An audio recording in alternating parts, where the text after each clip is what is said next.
Headline news बिंदास बेधड़क। ડભોઈ નગરપાલિકાની આજે સભા હોલ ખાતે કારોબારી સભા મળી હતી. તેમાં નગરના વિકાસ હેતુ કેટલાક વિકાસના કામોને લઈને આયોજન કરવામાં આવ્યું હતું. ડભોઈ નગરના વિકાસ હેતુ પાલિકા દ્વારા આજે ચીફ ઓફિસર જયકિશન તડવી અને કારોબારી ચેરમેન તેજલ સોનીની અધ્યક્ષતામાં કારોબારી સમિતિની બેઠક નગરપાલિકા સભા હોલ ખાતે યોજવામાં આવી હતી. જેમાં નગરના વિવિધ વિકાસના કામોની ગ્રાન્ટના કામો જેમાં 10.69 કરોડના વિકાસના કામો નક્કી કરવામાં આવ્યા હતા. તમામ વોર્ડમાં 40 લાખ ગ્રાન્ટ ફાળવી હતી.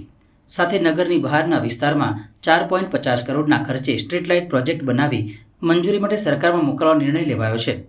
નગરના પ્રવેશદ્વાર આંબેડકર ચોક, એસઓયુ રોડ, સિતરાઈ તળાવ જેવી જગ્યાઓ પર બ્યુટિફિકેશન સ્વચ્છ ભારત અંતર્ગત કચરાના ઢગલા દૂર કરી વર્મી કમ્પોસ્ટ પ્લાન્ટ ખાતે લઈ જવા અને વરસાદી પાણીથી રોડનું ધોવાણ થતું અટકાવવા વોર્ડ નંબર 3માં આરસીસી રોડ ટાવર સુધીનું મુખ્ય માર્ગ નિર્માણ કરવા જેવા મહત્વનો નિર્ણય આ બેઠકમાં લેવામાં આવ્યા હતા.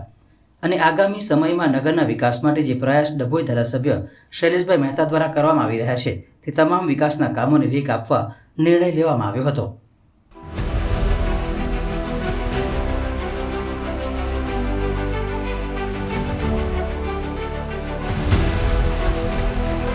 हर समस्या की डेट हेडलाइन न्यूज बिंदास बेधड़क।